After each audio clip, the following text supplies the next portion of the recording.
Foreign ministers from Iran and 6 world powers have announced they've reached a historic agreement on Tehran's nuclear program. They've been discussing how to restrict nuclear development in exchange for easing sanctions. We have reached an agreement on the Iranian nuclear issue. With courage, political will, mutual respect and leadership. This is an historic day also because we are creating the conditions for building trust and opening a new chapter in our relationship. Mogherini serves as the coordinator for 5 permanent members of the UN Security Council plus Germany. Iranian Foreign Minister Mohammad Javad Zarif says all parties will continue to work together to steadily and surely implement the deal. The representatives had been at odds over access for inspectors to military sites suspected of developing nuclear weapons.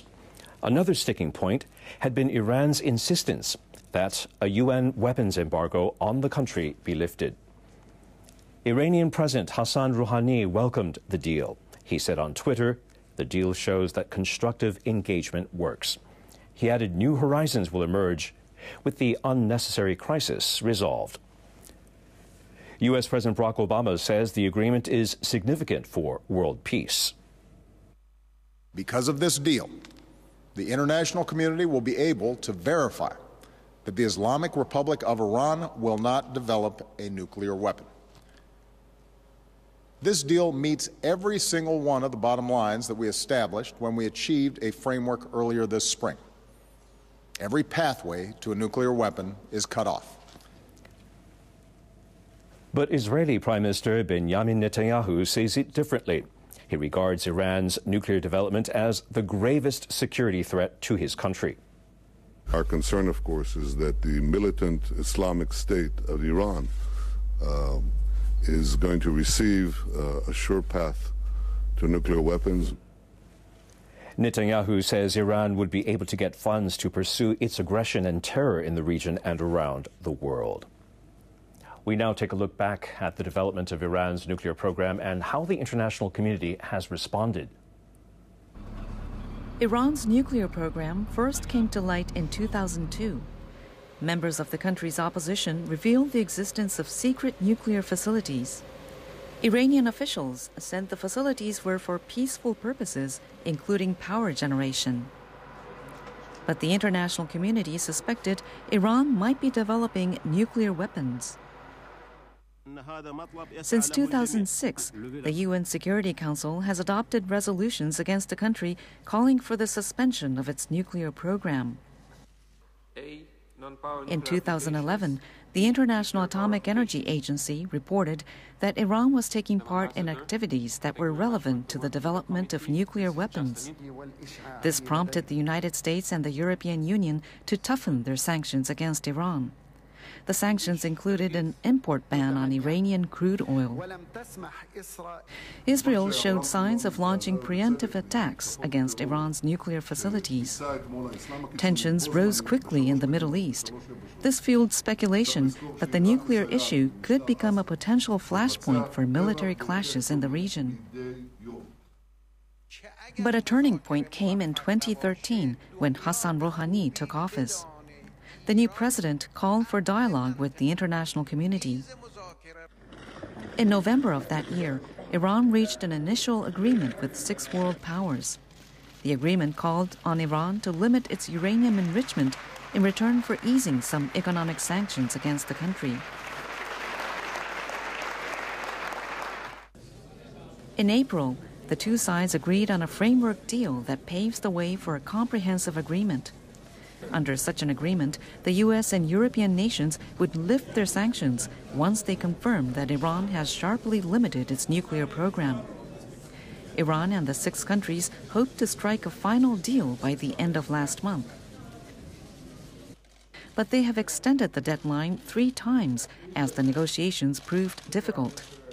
The parties continued their talks in a bid to reach an agreement by Monday. Japanese officials are hopeful that the Iranian nuclear issue will finally be resolved. They say Iran could become a stable source of crude oil and a potential large market for Japanese companies. Iran was once one of the main exporters of crude oil to Japan. It has the world's fourth largest reserves. But Tokyo withdrew from a project to develop Iran's Azerbaijan oil field after the U.S. and European countries tightened economic sanctions against the country. The field has one of the largest oil deposits in the Middle East. In the past 5 years, Japan has cut crude oil imports from Iran by over half. In response to the sanctions, Iran threatened to close the Strait of Hormuz at the mouth of the Persian Gulf. It's the world's most important route for crude oil shipments.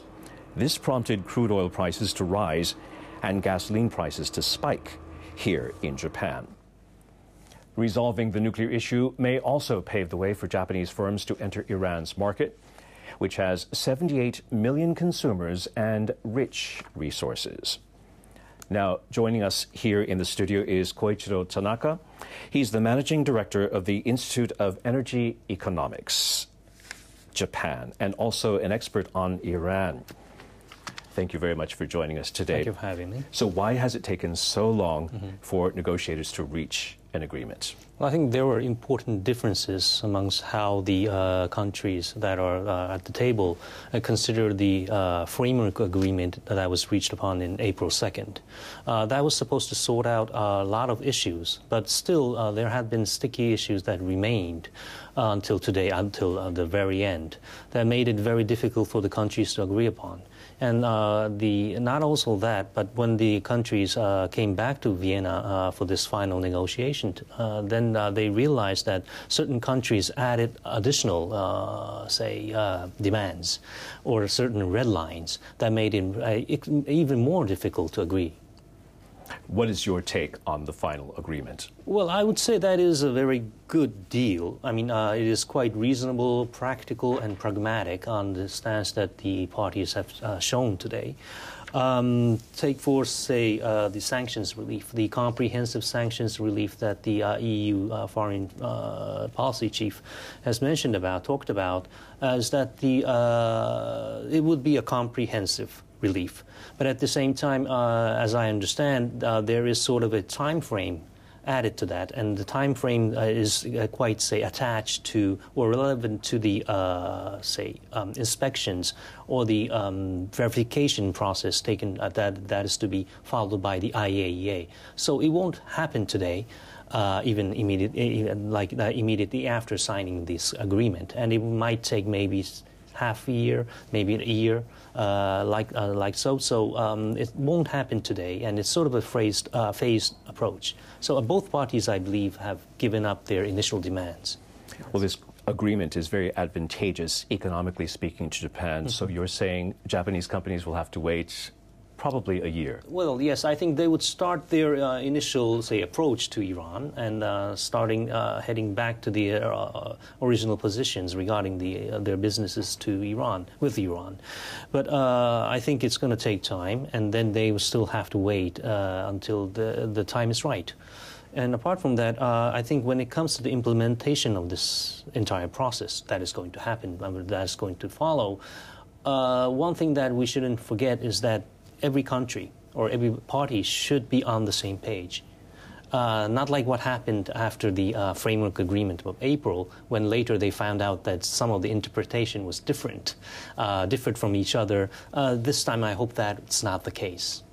Thank you very much for your time and your insight. We hope to have you back in the studio sometime soon. That was Koichiro Tanaka.